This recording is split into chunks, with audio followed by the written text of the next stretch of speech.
എൻ്റെ പ്രിയപ്പെട്ടവരെ, വളരെ ശ്രദ്ധയോടെ നിൽക്കേണ്ട സമയമാണ്. ജീവിതത്തിൻ്റെ വ്യത്യസ്തങ്ങളായ മണ്ഡലങ്ങളിലെ വിഷമസന്ധിയിലാകപ്പെട്ടവർക്ക് വേണ്ടി പ്രാർത്ഥിക്കുന്ന സമയമാണിത്. ജോലിയില്ലാത്തവർ, ഉള്ള ജോലി നഷ്ടപ്പെടാൻ പോകുന്നവർ, ചെയ്തുകൊണ്ടിരിക്കുന്ന ജോലിയിൽ വേറെ കോമ്പറ്റീഷൻ ബേസിൽ വേറെ ആൾക്കാരും കമ്പനികളും ഏജൻസികളും ഒക്കെ പിടിമുറുക്കിയിട്ട് പണിയില്ലാതെ കൂടെ നിൽക്കുന്നവരെ നിലനിർത്താൻ പറ്റാതെ അവരും വേറെ ചിതറിപ്പോയിട്ട് അകപ്പാട് ഒറ്റപ്പെട്ടു പോയി സങ്കടപ്പെട്ട ഒത്തിരി മനുഷ്യരുണ്ട്. അവരെല്ലാം സമർപ്പിച്ച് പ്രാർത്ഥന സമയമാണ്. നിങ്ങൾ ഓർക്കുക, അമ്മ മാതാവ് ജീവനോടെ പ്രത്യക്ഷപ്പെട്ട സ്ഥലത്ത് നിന്നെ കൊണ്ടുവന്നിട്ടുണ്ടെങ്കിൽ ദൈവത്തിന് നിനക്കൊരു പരിഹാരം തരാൻ ഉദ്ദേശിക്കുന്നുണ്ട്. നീ ശ്രദ്ധിച്ച് ഉടമ്പടി ജീവിക്കാൻ നോക്കുക. കർത്താവ് എങ്ങനെ മക്കൾക്ക് വേണ്ടി പ്രാർത്ഥിക്കുന്നു. വിദ്യാഭ്യാസത്തിൻ്റെ പ്രക്രിയയിലിരിക്കുന്നവർക്ക് വേണ്ടി പ്രാർത്ഥിക്കുന്നു. പരീക്ഷയിൽ കൂടെ തോറ്റുപോയിട്ട് ഇത് തന്നെയാണോ ഞാൻ പഠിക്കേണ്ടിയിരുന്നത് എന്ന് ചിന്തിച്ചിട്ട് ഇനി എനിക്ക് പിന്നോട്ട് നടക്കാൻ പറ്റത്തില്ലല്ലോ എന്ന് വഴിമുട്ടി നിൽക്കുന്ന മക്കൾ പുതിയ വഴി അവർക്ക് തെളിച്ചു കൊടുക്കുന്ന സമയമാണ്. മാതാവ് നിങ്ങൾക്ക് വേണ്ടി മധ്യസ്ഥം വഹിക്കുന്ന സമയമാണ്. അതുപോലെ തന്നെ അത് വീട്ടിലെ പ്രയാസങ്ങളുണ്ട്. പലതരത്തിലുള്ള ഓരോ വ്യക്തികൾക്കും ഓരോ പ്രയാസങ്ങളുണ്ട്. വീട് മൊത്തം പ്രശ്നമാണ്. വീട്ടിലോട്ട് ചെല്ലാൻ പറ്റുന്നില്ല, കയറാൻ പറ്റുന്നില്ല. വല്ലയിടവും പോയി ഒളിച്ചു പോയാലാൻ തോന്നിപ്പോകുന്ന രീതിയിൽ സമാധാനം നഷ്ടപ്പെട്ട കുടുംബങ്ങൾ, കർത്താവെ അവരെ സമർപ്പിച്ച് പ്രാർത്ഥിക്കുകയാണ്. കർത്താവ് ചെറിയ കടകളുണ്ട്, ജീവിത മാർഗങ്ങളുണ്ട്, അത് അടഞ്ഞു വരുന്ന ലക്ഷണമാണ്. കടക്കാരെല്ലാം വാങ്ങിച്ചുകൊണ്ട് പോയിട്ട് ഒന്നും തിരിച്ചു കിട്ടാത്ത അവസ്ഥയാണ്. ചോദിക്കുമ്പോൾ പരിഭവമാണ്. ഇനി ഞാൻ എന്തെടുത്തിട്ട് എൻ്റെ കുഞ്ഞുങ്ങളെ പോറ്റുവെന്നറിയാതെ വേദനിക്കുന്ന മക്കളുടെ മേൽ കർത്താവിൻ്റെ ചൈതന്യം പ്രസ്തരിക്കട്ടെ പ്രാർത്ഥിക്കുന്നു. വിവാഹം ഒത്തുവരാത്തവർ, മക്കളില്ലാത്തവർ, വീടിൻ്റെ വഴിയില്ലാത്തവർ, വീട് വെക്കാൻ നിവൃത്തിയില്ലാത്തവർ, പാക ഉടമ്പടി നടക്കാത്തവർ, എല്ലാവരുടെ പേരും കർത്താവിൻ്റെ ചൈതന്യം പ്രസ്തരിക്കട്ടെ. ശ്രുതികട്ടെ.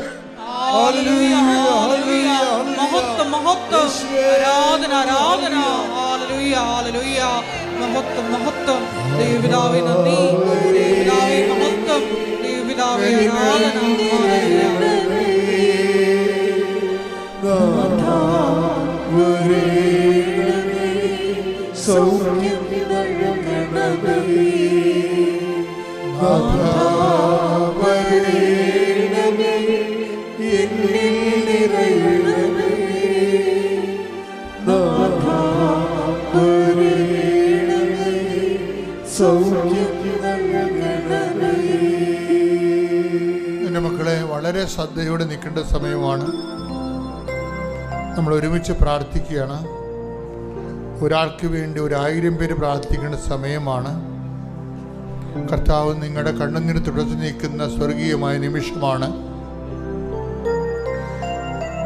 ഒരൊത്തിയും പിടിയും കിട്ടാത്ത എന്ത് ചെയ്യണമെന്ന് അറിയാൻ പാടില്ല. അങ്ങനെ ഒരു പുതിയ വഴി കിട്ടാൻ വേണ്ടി പ്രാർത്ഥിച്ചുകൊണ്ടിരിക്കുകയാണ്. കർത്താവ് ജീവിക്കാൻ വേണ്ടി ഒരു മാർഗം. ചിലർക്ക് ജീവിത പങ്കാളി കിട്ടണില്ല. 45 വയസ്സായി, ജീവിത പങ്കാളി കിട്ടണില്ല. ഇനി കിട്ടുമോ എന്നറിയാൻ പറ്റാത്ത ആശങ്കയാണ്. അവർക്ക് ഉറങ്ങാൻ പറ്റണില്ല. അവിടെ ജീവിതം ആകപ്പാട് തകരുകയാണ്. കുത്തഴിഞ്ഞ പുസ്തകം പോലെ കിടക്കും. തുന്നിക്കൂട്ടാൻ ആരുമില്ലാത്ത അവസ്ഥയാണ്. കുടുംബത്തിൽ നഷ്ടപ്പെട്ടു പോയ സമാധാനം, ചെയ്തുകൊണ്ടിരുന്ന രഹസ്യമായ കാര്യങ്ങളെല്ലാം പരസ്യമായി പോയത് കാരണം പലതരത്തിൽ എപ്പോഴും കുത്തും നോടും മേടിച്ച് എവിടെയെങ്കിലും പോയി തൂങ്ങിച്ചെത്താൻ മതിയെന്ന് തോന്നുന്ന രീതിയിൽ മാനസിക ഭാരമുള്ളവരെ കർത്താവ് സ്പർശിച്ച് അനുഗ്രഹിച്ച് ആശ്വസിപ്പിച്ച് ശക്തിപ്പെടുത്തുന്നുണ്ട്. ശ്രദ്ധിക്കട്ടെ. ഹല്ലേലൂയ, ഹല്ലേലൂയ, ഹല്ലേലൂയ. മഹത്വം, മഹത്വം, ആരാധന, ആരാധന.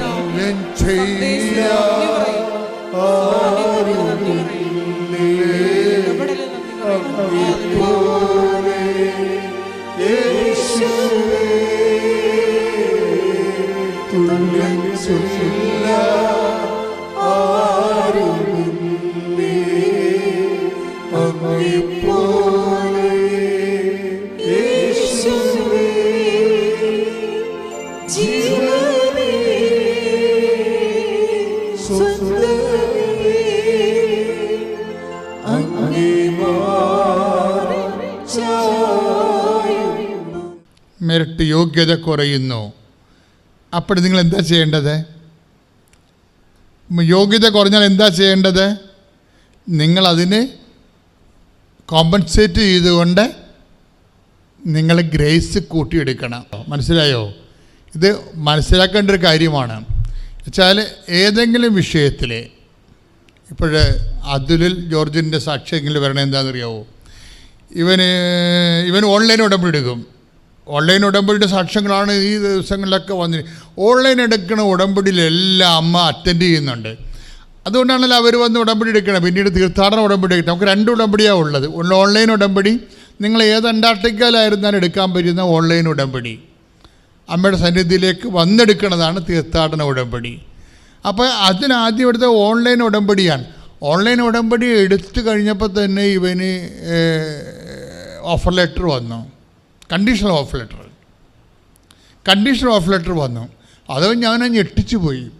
പക്ഷേ പിന്നെന്താ പ്രോബ്ലം? അടുത്ത പ്രോബ്ലം എന്താണ്?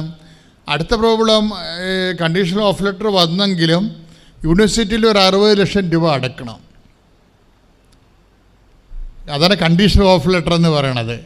യൂണിവേഴ്സിറ്റി കൊണ്ട് 60 ലക്ഷം രൂപ അടക്കണം. 60 ലക്ഷം രൂപ അടക്കാനില്ല.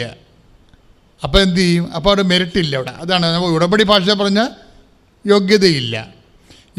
അതുകൊണ്ട് ഉടനെ ഇവൻ ബാങ്കിൽ പോകും. 2-3 ബാങ്കിൽ ചെന്നപ്പോൾ ബാങ്കുകാരൻ പറയണത് ഇവന് സിവിൽ പോയിൻറ്റ്സ് ഇല്ലെന്നാണ്. അതാണ് ഈ മെറിറ്റ് ഇല്ലെന്ന് എൻ്റെ അർത്ഥം. ഉടമ്പടി ഭാഷയിൽ പറഞ്ഞാൽ മെറിറ്റില്ല. സിവിൽ പോയിൻറ്റ്സ് എന്ന് പറഞ്ഞാൽ എന്താ? നമ്മൾ നേരത്തെ ബാങ്കിൽ നിന്നൊക്കെ ലോൺ എടുത്തിട്ടുണ്ടെങ്കിൽ നമുക്ക് പോയിൻറ്റുകൾ കുറവായിരിക്കും. ഇപ്പോൾ ഒരാളിന് 100 പോയിൻ്റ് കിട്ടിയാൽ മാത്രമേ, ഇപ്പോൾ എല്ലാം പോയിൻ്റാണല്ലോ, അത് കമ്പ്യൂട്ടറാണ് നിശ്ചയിക്കുന്നത്. നമ്മളുടെ എല്ലാ സാധനവും അപ്ഡേറ്റ് ചെയ്ത് കാണുമല്ലോ. അപ്പോൾ അതുകൊണ്ട് നമ്മുടെ ആപ്ലിക്കേഷൻ വെക്കുമ്പോൾ നമ്മുടെ പേരടിച്ചിടുമ്പോൾ തന്നെ, ആധാർ കാർഡിലൊക്കെ പേരടിച്ചിടുമ്പോൾ തന്നെ പോയിൻറ്റ്സ് പറയും കമ്പ്യൂട്ടർ. അതുകൊണ്ട് നമ്മുടെ കാര്യത്തിൽ തീരുമാനമാകും. പണ്ടൊക്കെ ആ ബാങ്കിൽ നിന്ന് കടമെടുത്ത ഈ ബാങ്കിൽ നിന്ന് അറിഞ്ഞില്ല എന്നുണ്ടെങ്കിൽ ഈ ബാങ്കിൽ നമുക്ക് ലോൺ എടുക്കുമായിരുന്നു. ഇപ്പോൾ ഒരു ബാങ്കുകാരെല്ലാം കൂടി നെറ്റ്വർക്കിൽ സെയിം ആക്കി വെച്ച് കാരണം ഒരു പണിയും നടക്കത്തില്ല. ഏതെങ്കിലും നരകത്തിൽ പോലെ ബാങ്കിൽ നിന്ന് ലോൺ എടുത്താലും ശരി, നിങ്ങൾ വരുമ്പോൾ പിടുത്തം വീഴും. അപ്പോൾ പോയിൻ്റ് കുറവായത് കാരണം ഇവൻ എന്ത് ചെയ്യും? അപ്പോൾ അവന് മെറിറ്റില്ലല്ലോ, സിവിൽ പോയിൻ്റ് കിട്ടണില്ല. 60 ലക്ഷം രൂപ വേണ്ടേ? അപ്പോൾ പോയിൻ്റ് കുറവായതുമ്പോൾ സ്വാഭാവികമായിട്ട് ഇതിനാണ് അച്ഛൻ മെറിറ്റെന്ന് പറയണത്.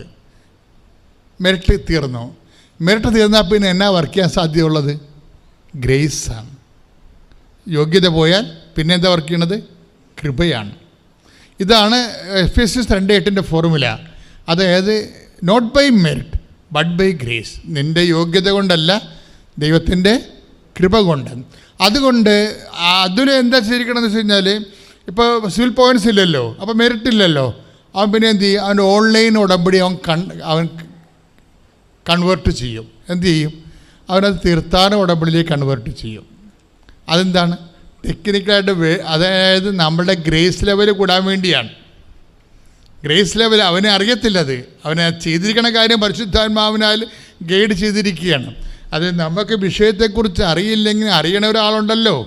അങ്ങനെ വേറെ എന്നാ? പരിശുദ്ധാത്മാവ് വരുമ്പോൾ നിങ്ങൾ എല്ലാ കാര്യങ്ങളും പഠിപ്പിക്കുമില്ലേ? 14:26 വായിച്ചേ. ശ്രുതികട്ടെ ലെലിയ.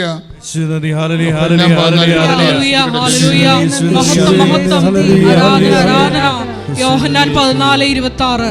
എന്നാൽ എൻ്റെ നാമത്തിൽ പിതാവ് അയക്കുന്ന സഹായകനായ പരിശുദ്ധാത്മാവ് എല്ലാ കാര്യങ്ങളും നിങ്ങളെ പഠിപ്പിക്കുകയും ഞാൻ നിങ്ങളോട് പറഞ്ഞിട്ടുള്ളതെല്ലാം നിങ്ങളെ അനുസ്മരിപ്പിക്കുകയും ചെയ്യും. ഒന്നിനു പറഞ്ഞ യോഹന്നാൻ 14:26.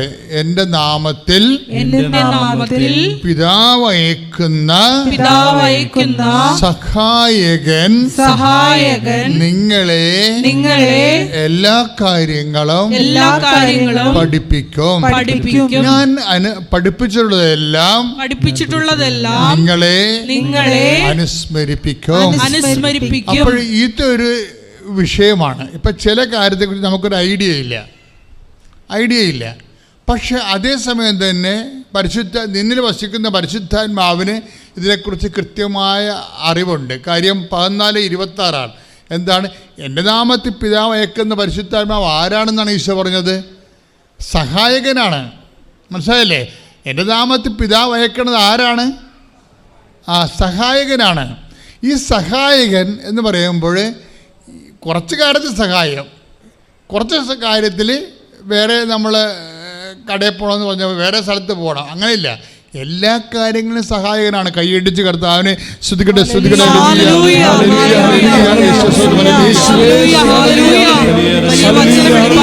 നന്ദി പറയുന്നു. കൂടെ നടന്ന് എല്ലാ കാര്യങ്ങളും പഠിപ്പിക്കുന്ന പരിശുദ്ധാത്മാവേ, എപ്പോഴും ഞങ്ങളെ എല്ലാ കാര്യങ്ങളും അനുസ്മരിപ്പിക്കണമേ എന്ന് പ്രാർത്ഥിക്കുന്നു. സഹായകനായി കൂടെ നടക്കണമേ എന്ന് പ്രാർത്ഥിക്കുന്നു. ഞങ്ങളിൽ നിറയണമേ ആത്മാവേ, ആത്മാവേ,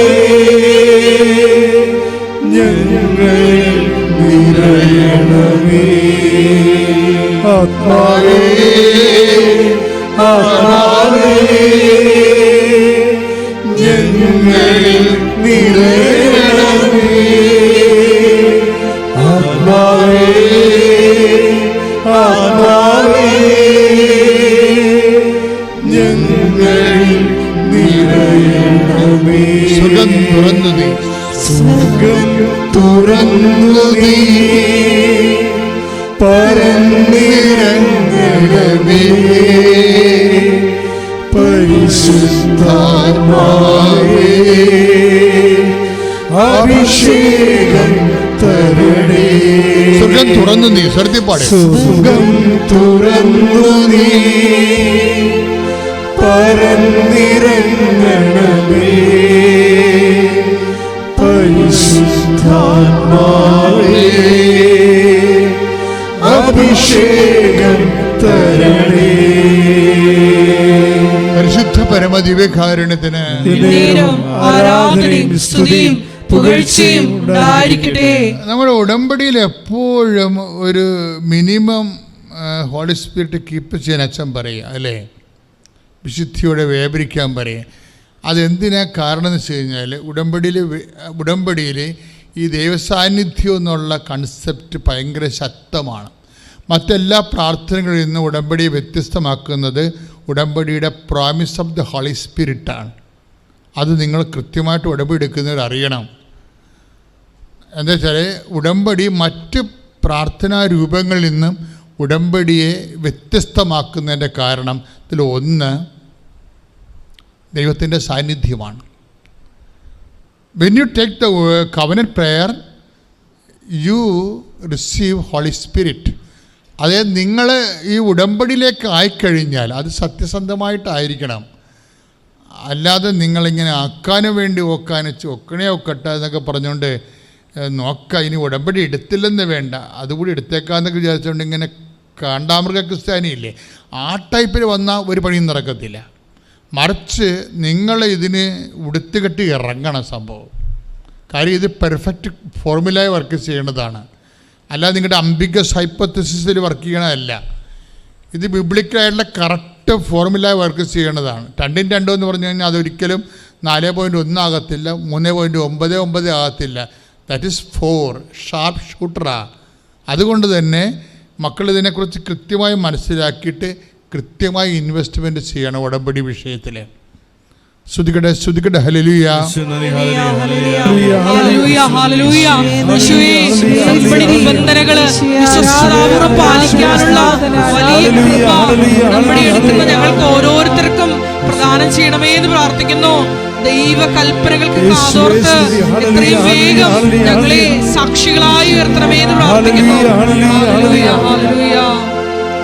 പരിശുദ്ധ പരമദിവ്യകാരുണ്യത്തിന് ആരാധനയും സ്തുതിയും പുകഴ്ചയും ഉണ്ടായിരിക്കട്ടെ. പരിശുദ്ധ പരമദിവ്യകാരുണ്യത്തിന് ആരാധനയും സ്തുതിയും പുകഴ്ചയും. ഉടമ്പടിയിലെ എക്കാലം പുതുക്കാൻ പോകുന്നവരും ഉടമ്പടി എടുക്കാൻ പോകുന്നവരും മനസ്സിലാക്കേണ്ട ഒന്നാമത്തെ കാര്യം, ഉടമ്പടിയിൽ എപ്പോഴും ഒരു ഉള്ളിലിരുന്നൊരു ആലോചന എല്ലാ കാര്യങ്ങൾക്കും ദൈവം തരും.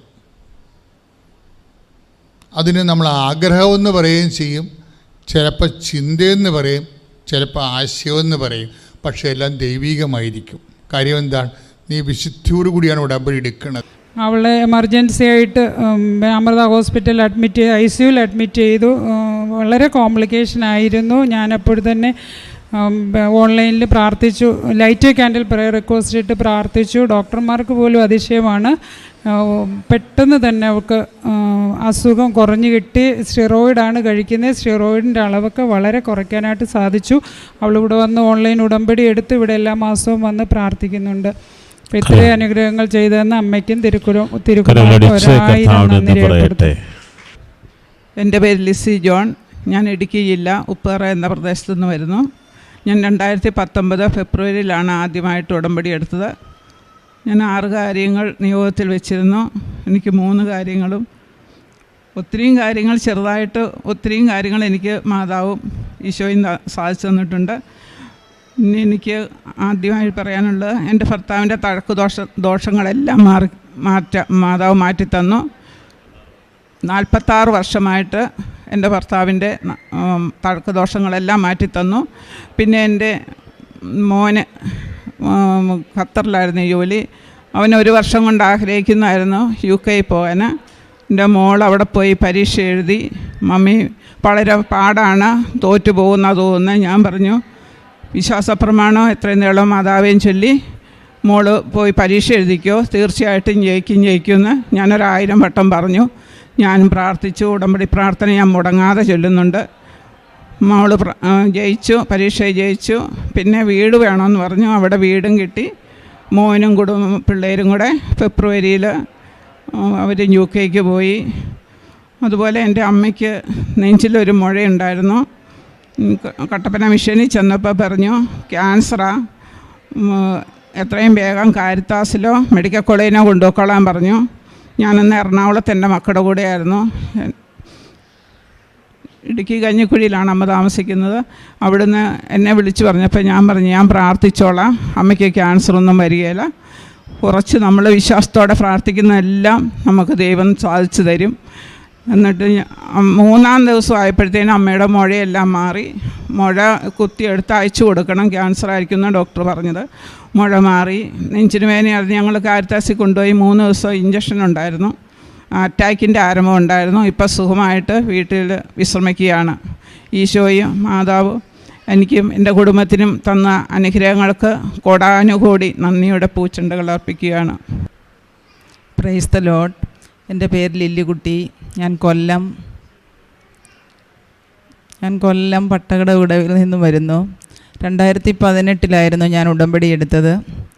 അതിലെ 6ാമത്തെ നിയോഗം എനിക്കെൻ്റെ വീട്, നിലവിൽ വീടുണ്ടെങ്കിലും ഒന്ന് മെയിൻ്റനൻസ് ചെയ്യണമെന്നുള്ളതായിരുന്നു. 5 നിയോഗവും സാധിച്ചിട്ടെങ്കിലും 6ാമത്തെ നിയോഗമായ എൻ്റെ വീട് ഒന്ന് മെയിൻ്റനൻസ് ചെയ്യാൻ സാധിച്ചില്ല. 2020 ഡിസംബർ മാസം ഞാനിവിടെ വന്ന് പരിശുദ്ധ അമ്മയുടെ മുമ്പിൽ വന്ന് അവിടെ നിന്ന് 4 ചെറിയ മെറ്റിലും മാതാവിൻ്റെ ഈ തെക്കുവശത്തുള്ള ലേശം മണ്ണും ഞാനെടുത്ത് എൻ്റെ വീടിൻ്റെ 4 വശവും 4 അതിരിലും ആ മണ്ണ് ഞാൻ ഇടുകയും 4 കല്ല് വയ്ക്കുകയും ചെയ്തു. അന്ന് ഞാൻ ഗവൺമെൻറ് സർവീസിൽ വർക്ക് ചെയ്യുന്നത് കൊണ്ട് ഞാനും മോനും മാത്രമായിരുന്നു എൻ്റെ വീട്ടിലുള്ളത്. പിറ്റേ ദിവസം തൊട്ട് എങ്ങനെയാണ് വീട് പണിതതെന്ന് എനിക്കറിയത്തില്ല. ഓരോ ദിവസവും രാവിലെ ഞാൻ ഓഫീസിൽ പോകുമ്പം പരിശുദ്ധ അമ്മയെ ഞാൻ അവിടെ കാവലേൽപ്പിച്ചിട്ട് പോകും. അതിനിടയിൽ ഞാൻ അച്ഛനെയും വന്ന് കണ്ടിരുന്നു. അച്ഛൻ മെയ് മാസം വീട് പണി പൂർത്തിയാകുമെന്നും മകൻ്റെ വിവാഹം നടക്കുമെന്നും പറഞ്ഞു. അതുപോലെ തന്നെ മെയ് 31 എനിക്ക് ഞാൻ പ്രതീക്ഷിച്ചതിനേക്കാളും അതിമനോഹരമായ ഒരു വീട് പരിശുദ്ധ അമ്മ എനിക്ക് തന്നു. അതിനോട് 6 മാസത്തിനുള്ളിൽ എൻ്റെ മോൻ്റെ വിവാഹവും നടന്നു. ഇത്രയും ഞാനിത് വൈകി വരാൻ, എൻ്റെ ഈ കൊറോണ സമയമായതുകൊണ്ടാണ് വൈകി ഞാൻ ഈ സാക്ഷ്യം പറയുന്നത്. അമ്മയോടും തിരുക്കുമാരനോടും ഞാൻ ക്ഷമ ചോദിച്ചു കൊള്ളുന്നു. രണ്ടാമത് എനിക്ക് കഴിഞ്ഞ മാസം എനിക്കൊരു വലിയ പ്രശ്നമുണ്ടായി. എൻ്റെ മോൻ UAE എക്സ്ചേഞ്ചിലാണ് വർക്ക് ചെയ്തുകൊണ്ടിരുന്നത്. അവൻ പെട്ടെന്ന് അവനങ്ങ് ഒരുമാതിരി അങ്ങ് ടെൻഷൻ അടിച്ചിട്ട്, വിവാഹം കഴിഞ്ഞതേയുള്ള 1 വർഷമാകാൻ പോകുന്നതേയുള്ളൂ, എന്നാലും ഭയങ്കര ടെൻഷനായി ഡിപ്രഷനായി. ഒരു ദിവസം ഞാനിങ്ങനെ ഒന്ന് കിടന്ന സമയത്ത് എൻ്റെ അടുത്ത് വന്ന് പറഞ്ഞു, അമ്മ എനിക്ക് ഒരു തരത്തിലും പറ്റുന്നില്ല, എനിക്ക് എന്താണെന്നറിയത്തില്ല, എനിക്ക് രാത്രി ഉറക്കമില്ല, എനിക്ക് കൃപാസനത്തിലൊന്ന് പോകണമെന്ന്. അപ്പം 2 മണി കഴിഞ്ഞു. ഞാനിവിടെ പ്രാർത്ഥനാ സഹായത്തിന് വിളിച്ചപ്പം ഒരു സിസ്റ്റർ പറഞ്ഞു, എന്തായാലും ഉടമ്പടി എടുത്ത ആളല്ലേ, ആ കുഞ്ഞിന് ആഗ്രഹം ഉണ്ടെങ്കിൽ എത്രയും പെട്ടെന്ന് ഇവിടെ കൊണ്ടുപോകാം.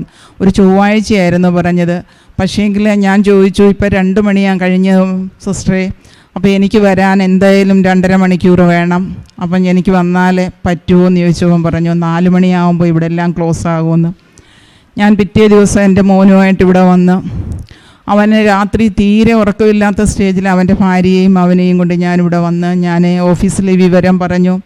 അന്ന് ഈ കൊറോണ സമയമായിട്ട് അച്ഛൻ ആരെയും കാണുന്ന സമയമല്ലായിരുന്നു. കഴിഞ്ഞ 14-ാം തീയതിയായി നടന്നത്. ഞാൻ പരിശുദ്ധ അമ്മയുടെ മുമ്പിൽ വന്ന് അവിടെ നിന്ന് ആ എണ്ണ ഒരു ലേശം എടുത്ത് നെറ്റിയിൽ പുരട്ടി എൻ്റെ മോനും വിശ്വാസ പ്രമാണം ചൊല്ലി കൊടുത്തിട്ട് ഞാൻ പോരുന്നു. കാര്യം അവൻ വിശദമായി എന്നോട് പറഞ്ഞിരുന്നില്ല. UAE എക്സ്ചേഞ്ച് വഴി ഒരു പെൺകുട്ടി ലണ്ടനിൽ പോകുന്നതിന് വേണ്ടി വിസയ്ക്ക് വേണ്ടി ആപ്ലിക്കേഷൻ പൈസ അടച്ചതായിരുന്നു. അതിൻ്റെ പിറ്റേ ദിവസം തന്നെ ഓഫീസിൽ പൈസ, ലണ്ടനിൽ യൂണിവേഴ്സിറ്റിയിൽ പൈസ ലഭിക്കുകയും, എന്നാൽ അവരൊരു പ്രത്യേക ലിങ്ക് അവർക്കുണ്ടായിരുന്നു, അതുവഴി അയക്കണമെന്ന് അപ്പോഴാണ് പറയുന്നത്. അതുവഴി അയക്കാത്തതിനാൽ ഈ പെൺകുട്ടിക്ക് ലണ്ടനിൽ പോകാൻ പറ്റത്തില്ല. പക്ഷേ ഈ പെൺകുട്ടി ഓഫീസുപരമായിട്ടല്ല വിളിച്ചിരുന്നേരാ, അതും ടെൻഷൻ അടിച്ച് കാണും. രാത്രിയാവുമ്പോൾ എൻ്റെ മോനെ വിളിക്കും. 10 മണിക്ക് ശേഷം വിളിച്ചും ഒരുമാതിരി വേദനിപ്പിച്ചപ്പം അവൻ ആകെ ഡിപ്രഷനായിപ്പോയി. ആ വിവരം ഈ ഓഫീസിൽ പ്രശ്നമുണ്ടെന്ന് പറഞ്ഞെങ്കിലും ഇത്ര വിശദമായി എന്നോട് പറഞ്ഞിരുന്നില്ല. അന്ന് ഇവിടെ രാവിലെ കൃപാസനത്തിൽ വന്നപ്പോഴാണ് എന്നോട് വ്യക്തമായി പറയുന്നത്. ഞാൻ പരിശുദ്ധ അമ്മയോട് പറഞ്ഞു, നീ സഞ്ചാരി മാതാവാണെങ്കിൽ നീ ലണ്ടനിൽ ആ യൂണിവേഴ്സിറ്റിയിൽ പോയി നീ ആ പൈസ വാങ്ങി ഈ പെങ്കൊച്ചിന് കൊടുക്കണം. ആ പെങ്കൊച്ചിൻ്റെ അവസ്ഥയും നമുക്കറിയാം. പക്ഷേ നിരപരാധിയായ എൻ്റെ മോനെ ഒരു മാനസിക രോഗിയെ പോലൊരു മഹാ അസ്വസ്ഥമായ ഒരു അന്തരീക്ഷത്തിൽ കഴിയുന്ന കണ്ട് ആകെ അങ്ങ് ഭക്ഷണം കഴിക്കുന്നില്ല, കൊണ്ടുപോകുന്ന ചോറ് തിരിച്ച് വീട്ടിൽ കൊണ്ടുവരുന്നു. ഞാൻ പരിശുദ്ധ അമ്മയോട് പറഞ്ഞു, സഞ്ചാരി മാതാവായി നീ അവിടെ ചെന്ന് ഇതെനിക്ക് സാധിച്ചു തരണമെന്ന് പറഞ്ഞു. പൈസ ആർക്കും ആ കാലയളവിൽ അടച്ച പൈസ തിരിച്ചു കിട്ടത്തില്ല. പരിശുദ്ധ അമ്മ സഞ്ചാരി മാതാവായി തന്നെ ആ ലണ്ടൻ യൂണിവേഴ്സിറ്റിയിൽ പോയി 2 പ്രാവശ്യമായി ആ പൈസ തിരികെ തന്നു. അതിന് ഞാൻ ഒത്തിരി എൻ്റെ കുടുംബത്തിൻ്റെ പേരിലും ഞാൻ നന്ദി പരിശുദ്ധ അമ്മയ്ക്കും തിരുക്കുമാരനും പറഞ്ഞുകൊള്ളുന്നു. കൃപാസനത്തിൽ വന്ന് യാചിക്കുന്ന ഒരു മക്കളെയും വെറുതെ വിടുകയില്ല എന്നെല്ലാവരും പറയുന്നത് പോലെ ഞാനും ഉറപ്പിച്ചു പറയുന്നു. ഇത്രയും കാലമായാലും എനിക്ക് എന്തെങ്കിലും ഒരു വേദന വന്നാലേ ഞാൻ ബസ്സോ അസൗകര്യമോ ബന്ധമോ ഒന്നും ഓർക്കത്തില്ല. എനിക്ക് പരിശുദ്ധ അമ്മയുടെ മുമ്പിൽ ഇവിടെ വന്നിരിക്കണം. ഇനിയും ഞാൻ എൻ്റെ കഴിഞ്ഞാലും ശരി എൻ്റെ ജീവനുള്ള സമയം മുഴുവനും ഞാൻ ഇവിടെ വരും എന്ന് ഞാൻ ഉറപ്പായി വാഗ്ദാനം ചെയ്യുന്നു. ഇടുക്കി രാജകുമാരി എന്ന സ്ഥലത്ത് നിന്ന് വരുന്നു. എൻ്റെ പേര് ഷേർലി തങ്കച്ചൻ. ഞാൻ ഇടുക്കി രാജകുമാരി എന്ന സ്ഥലത്ത് നിന്ന് വരുന്നു. ഞാൻ 6 നിയോഗങ്ങളാണ് ഇവിടെ വെച്ചത്. അതിൽ 4 എൻ്റെ അമ്മ മാതാവും തിരുക്കുമാരനും എനിക്ക് സാധിച്ചു തന്നിരിക്കുന്നു. എനിക്ക് ആദ്യം തന്നത് ഞാൻ ഉടമ്പടിയിൽ വെക്കാത്തൊരു അനുഭവം തന്നെയാണ്. എൻ്റെ ഭർത്താവിൻ്റെ കൈകൾ ഒരു ഓപ്പറേഷൻ നടത്തുകയും അത് അദ്ദേഹത്തിന് ഉയർത്തുകയോ പഴയ പോലെ പണികളൊന്നും ചെയ്യാൻ സാധിക്കുകയോ ആയിരുന്നില്ല.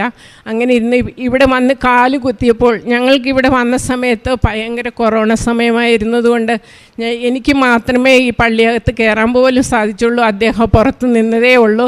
ആ പുറത്ത് നിന്ന അദ്ദേഹത്തെയാണ് മാതാവ് ആദ്യം അനുഗ്രഹിച്ചു വിട്ടത്. ഞങ്ങളിവിടുന്ന് വീട്ടിൽ ചെല്ലുമ്പോൾ അദ്ദേഹത്തിന് ആ കൈകൾ ഉയർത്താനും പഴയ പോലെ എല്ലാ പണികളും ചെയ്യാനായിട്ടുള്ള അനുഗ്രഹം അമ്മ മാതാവ് തന്നു. പിന്നെ ഞങ്ങൾ 50 വർഷമായിട്ട് ഒരു പഴയ തറവാട്ട് വീട്ടിലാണ് താമസിച്ചുകൊണ്ടിരുന്നത്. ഒരു ഭവനം എന്നുള്ളത് ഞങ്ങളുടെ വലിയ സ്വപ്നമായിരുന്നു. പക്ഷേ കുട്ടികളുടെ പഠിത്തവും എല്ലാം കാരണം ഞങ്ങൾക്കൊരു ഭവനം പണിയാനായിട്ട് സാധിച്ചിരുന്നില്ല.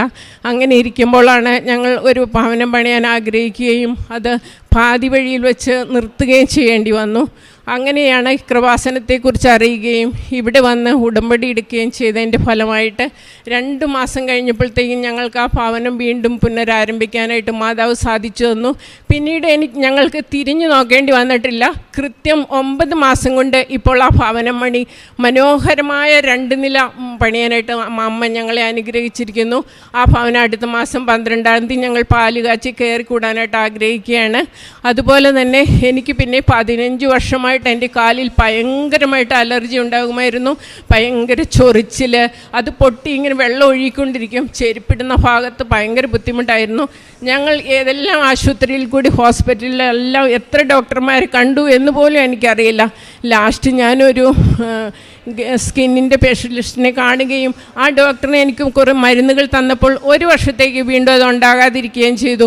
1 വർഷം കഴിഞ്ഞപ്പോൾ വീണ്ടും പഴയതുപോലെ തന്നെ ആവർത്തിച്ചു. അപ്പോൾ ഞാൻ പിന്നെയും ആ ഡോക്ടറെ പോയി കണ്ടപ്പോൾ അവർ പറയുകയുണ്ടായി, ഇനി ഇതിന് മരുന്നില്ല, ഞാൻ തരാവുന്നതൊക്കെ തന്നു, ഇനി നിങ്ങളൊരു കാര്യം ചെയ്യും, ഇങ്ങ് വരണ്ട എന്ന രീതിയിലാണ് ആ ഡോക്ടറിനോട് സംസാരിച്ചത്.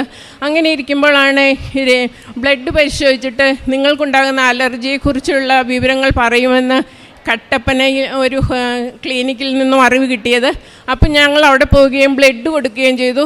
ആ ബ്ലഡ് പരിശോധനയുടെ ഫലമായിട്ട് അവിടെ നിന്ന് ഞങ്ങൾക്ക് കിട്ടിയ റിപ്പോർട്ട്, നിങ്ങൾക്ക് പൊടി മൂലമാണ് നിങ്ങൾക്ക് ഈ അലർജി ഉണ്ടാകുന്നതെന്നാണ് പറഞ്ഞത്. അപ്പം ഞാൻ തീരുമാനിച്ചു, എൻ്റെ ദൈവമേ, എൻ്റെ ജീവിതത്തിൽ ഇനി ഇത് എൻ്റെ കാലിൽ നിന്നും മാറുകയേയില്ല.